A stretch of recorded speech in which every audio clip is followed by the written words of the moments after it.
When Elon Musk stopped his Cybertruck for a homeless girl on a quiet Los Angeles street, no one could have guessed it would spark a revolution. What happened next didn't just change her life. It shook the entire world. The streets of Los Angeles were unusually quiet that evening.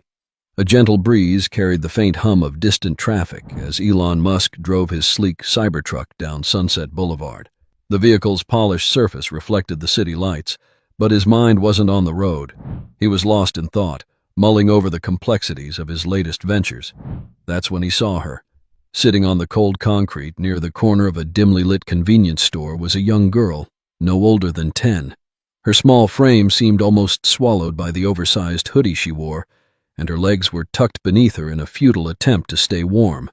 In her hands, a piece of cardboard bore a hastily written plea: hungry and need help.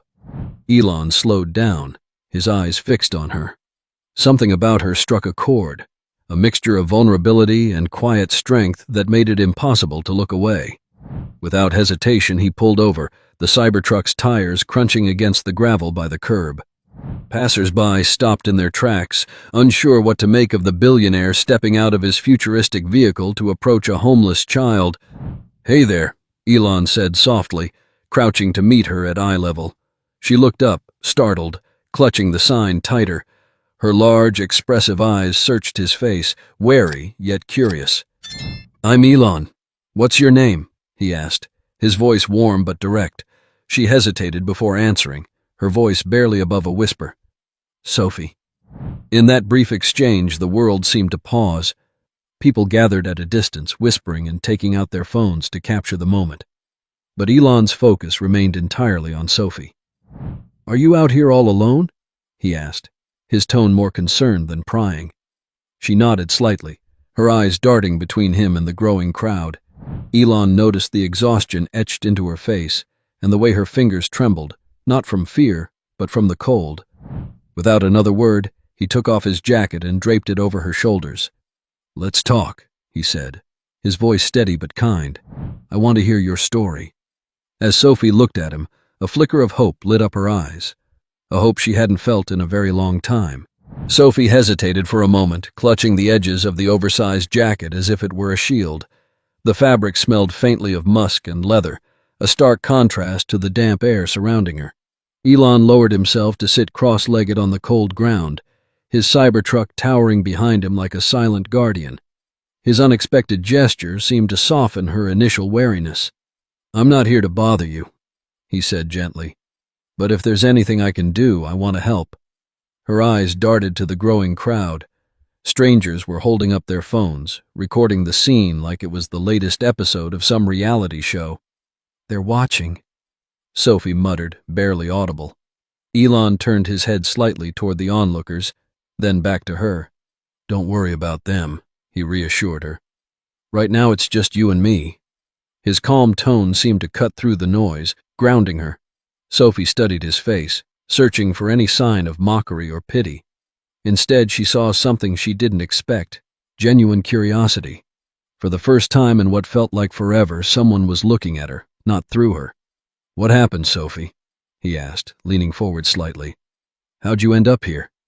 The question lingered in the air for a moment, heavier than the cold night itself. Sophie swallowed hard, her throat dry and voice shaky. "My mom, she got sick. We couldn't afford rent after that. I tried to keep going to school, but..." Her voice trailed off as she looked down, tears welling in her eyes. "I couldn't." Elon's expression softened. He didn't push her to continue, allowing her to take her time. After a moment, she added, "She passed a few months ago. It's just me now." The weight of her words hit Elon like a punch to the gut. He couldn't imagine the strength it must have taken for someone so young to survive on her own. His eyes flicked to her hands, raw and chapped from the cold, and the thin shoes barely holding together on her feet. "I'm so sorry, Sophie," he said, his voice carrying a sincerity that surprised even him. "That's a lot for anyone to go through, let alone a kid." She shrugged as if trying to brush off the gravity of her situation. "I'm used to it," she replied, though her tone betrayed the cracks in her armor. "But sometimes, it's hard to keep going." Elon glanced back at the Cybertruck. its futuristic design looking almost out of place in this moment of raw humanity. Then he made a decision, one that was as instinctive as it was unplanned. "Come with me," he said suddenly, standing up and extending a hand. "I want to show you something." Sophie froze, unsure if she'd heard him right. "Why?" she asked, her voice tinged with suspicion. "Because I think you're stronger than you realize," he said simply. "And maybe, just maybe, you deserve a break." Sophie hesitated before taking Elon's outstretched hand. The crowd murmured around them, but in that moment, it was as if the world narrowed to just the two of them. Slowly she rose to her feet, still clutching the edges of his jacket. She followed him to the passenger side of the Cybertruck, her footsteps tentative, as though stepping into an entirely new reality. Inside the truck, the warmth enveloped her instantly, a sharp contrast to the biting cold outside. Her hands instinctively stretched toward the heated vents. Elon watched her for a moment, noting how her small movements spoke volumes, careful, cautious, as if every comfort was a fragile gift she wasn't used to receiving. "You okay?" he asked, his tone light but sincere. Sophie nodded, though her eyes darted around the vehicle, taking in its futuristic interior. "I've never been in a car like this," she admitted, her voice tinged with awe. "It's weird." Elon chuckled. "It's definitely not your average ride," he said, starting the engine. "But don't worry, it's just a truck, same as any other." Sophie's face softened slightly, the faintest hint of a smile tugging at the corners of her mouth. For a moment it felt as though the weight of her circumstances had lifted, if only just a little. As they drove, Elon began to ask more about her life. "You mentioned your mom earlier.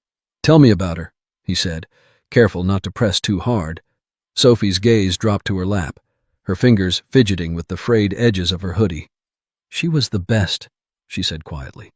"She worked 2 jobs most of the time, waitressing during the day and cleaning offices at night.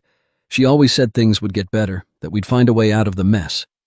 She paused, her voice catching. "But then she got sick. At first it was just a cough, but it didn't go away. By the time we got her to a doctor, they said it was too late." Her words came out in a rush, as if saying them quickly might make them hurt less. Elon remained silent, letting her speak. His hands gripped the wheel a little tighter, his mind racing. "When she died, everything just fell apart," Sophie continued, her voice trembling. "The landlord kicked us out because we couldn't pay rent. I stayed with a friend for a while, but her parents said I couldn't anymore. So I came here. It's not great, but at least no one tells me to leave." Elon's chest tightened at her words.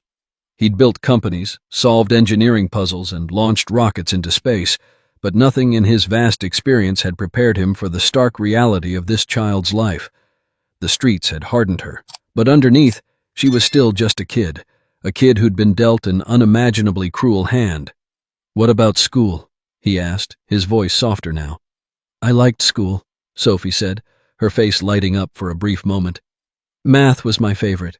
I used to dream about being an engineer, but it's hard to think about dreams when you're just trying to stay warm at night." Her words hung in the air, a poignant reminder of the disparity between those who had everything and those who had almost nothing. Elon glanced at her, his mind working furiously. He couldn't undo what had happened to her, but maybe, just maybe, he could help change what came next. The Cybertruck glided to a stop at a small cafe just outside downtown Los Angeles. The place wasn't flashy, just a quiet spot where the scent of coffee and fresh bread wafted through the air. Elon parked the truck and turned to Sophie. "Let's grab a bite to eat. You must be starving." Sophie blinked at him, her lips parting as if to protest. But before she could say anything, Elon added, "Don't worry about anything. Just come inside with me." Reluctantly, she nodded and followed him out of the truck. The warmth of the cafe wrapped around her as they stepped inside.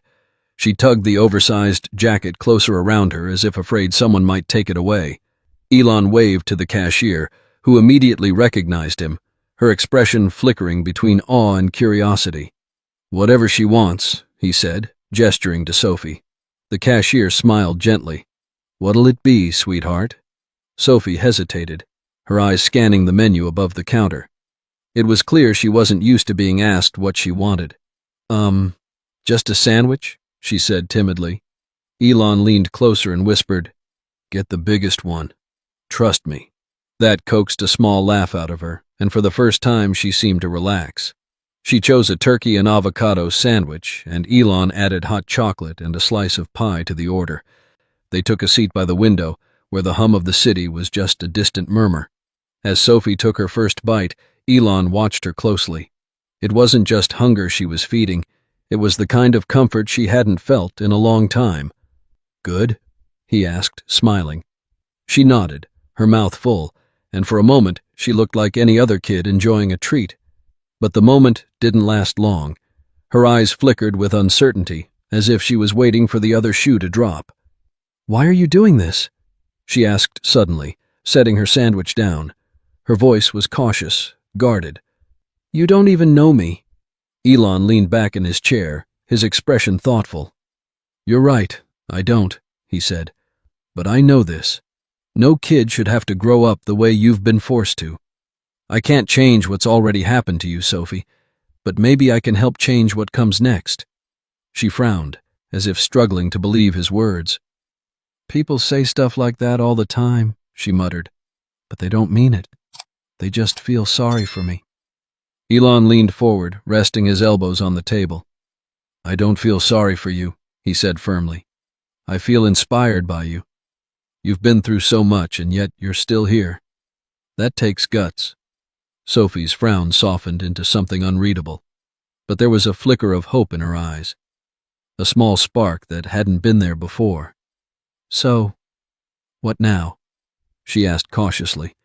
Elon smiled, his eyes alight with an idea that had been forming in the back of his mind since the moment he'd stopped the truck. "Now we're going to figure out how to get you off the streets. And not just you," he added, his voice gaining momentum, "but a lot of other people who've been forgotten." Sophie tilted her head, her curiosity piqued. "How?" Elon leaned closer, lowering his voice as if sharing a secret. "With a little bit of innovation. And a whole lot of heart." The following morning, the internet woke up to an unexpected story. Elon Musk had been spotted talking to a homeless girl in Los Angeles. Photos and short videos taken by onlookers the previous night flooded social media, showing Elon sitting cross-legged on the ground beside Sophie, his jacket draped over her shoulders. At first, the reactions were mixed. Some dismissed it as a publicity stunt, claiming it was nothing more than a billionaire trying to polish his image.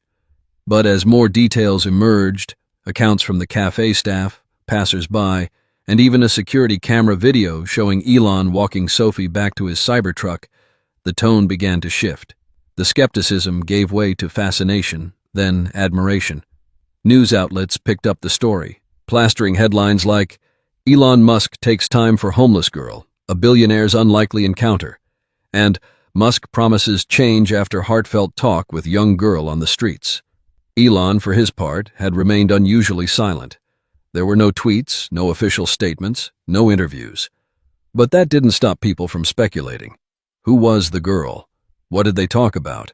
And most importantly, what was Elon planning to do next? A week later, the answer came.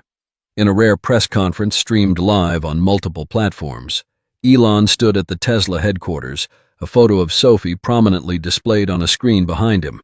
Dressed in a simple black jacket and jeans, he looked less like a tech mogul and more like someone deeply invested in a cause. "I met someone last week who reminded me what it means to dream, even in the hardest of circumstances," he began. His voice was steady but carried an unusual weight. "Her name is Sophie, and she's one of the strongest people I've ever met. She's faced challenges most of us can't even imagine, and yet she's still fighting. That kind of resilience deserves more than just admiration. It deserves action." The room was silent, every reporter hanging on to his words. "That's why I'm announcing a new initiative," Elon continued. "We're calling it the Haven Project. Using Tesla and SpaceX technologies, we're developing sustainable mobile housing units designed specifically for people experiencing homelessness. These units will provide not just shelter, but also energy, connectivity, and resources to help people get back on their feet." The announcement sent shockwaves across the world. Social media exploded with hashtags like #TheHavenProject and "How Are Sophie's Hope?" Support poured in from celebrities, activists, and ordinary citizens alike. But there were critics too. those who questioned the feasibility of the project or accused Elon of using Sophie's story for personal gain. Through it all, Sophie remained the heart of the narrative. Her image, wrapped in Elon's jacket, her small frame sitting across from him at the cafe, became a symbol of hope and possibility. People from all walks of life found themselves rooting for her, inspired by the idea that even one encounter could spark monumental change. Elon wasted no time turning his words into action. Within weeks, the first prototype of a mobile housing unit was unveiled, a sleek, compact pod that could be transported anywhere, powered entirely by solar energy. The unit featured insulated walls, a fold-out bed, a small kitchenette, and even a Wi-Fi hotspot. It wasn't just a shelter, it was a lifeline designed with dignity in mind. The launch event was held in Los Angeles, not far from where Elon first met Sophie. She stood beside him, dressed in a clean new outfit that highlighted how much had changed in just a few weeks. Her hair was neatly combed, and for the first time, there was a spark of confidence in her eyes. "These pods are a start," Elon said to the crowd of reporters, volunteers, and city officials. "But this isn't just about technology. It's about restoring hope. And Sophie here, she's the reason this all began." The audience erupted into applause as cameras zoomed in on Sophie, who gave a shy smile. It was a moment of triumph, but it was also deeply personal. She wasn't just a symbol of the project's success. She was proof that change was possible. The first 10 units were deployed in Los Angeles, placed strategically in areas where homelessness was most concentrated. Elon partnered with local organizations to provide additional support, including job training, mental health services, and education programs. Sophie became an ambassador for the project, speaking to other kids who had found themselves in similar situations. Her story resonated with them in a way no adult could replicate. Media coverage of the Haven Project reached every corner of the globe. Stories of lives being transformed began pouring in, a single mother reuniting with her children, a young artist rediscovering his passion, an elderly veteran finding solace after years on the streets. Each story added momentum to the initiative, turning skeptics into believers. But the project wasn't without challenges. Critics questioned its scalability and sustainability.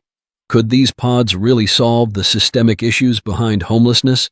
Elon faced tough questions during interviews, but his responses were always grounded in pragmatism. "This isn't the solution to every problem," he admitted during a televised Q&A, "but it's a start. And sometimes that's all people need, a start." Sophie's life had taken a dramatic turn as well. She moved into one of the first pods, calling it her tiny miracle. With Elon's encouragement, she returned to school, this time with the stability she needed to focus on her studies. Her love for math reignited, and she began dreaming of becoming an engineer again, this time not as a distant fantasy, but as a tangible goal. As months passed, Sophie's transformation became a beacon for others. Her courage inspired donations from unexpected sources, including rival tech CEOs, musicians, and everyday people moved by her story. The Haven Project expanded to other cities, adapting to the unique needs of each community. During a follow-up interview, Sophie was asked what she thought of Elon's role in her life. She paused, considering her answer carefully. "He didn't just help me," she said finally. "He showed me that I mattered. And sometimes, that's all it takes to change everything."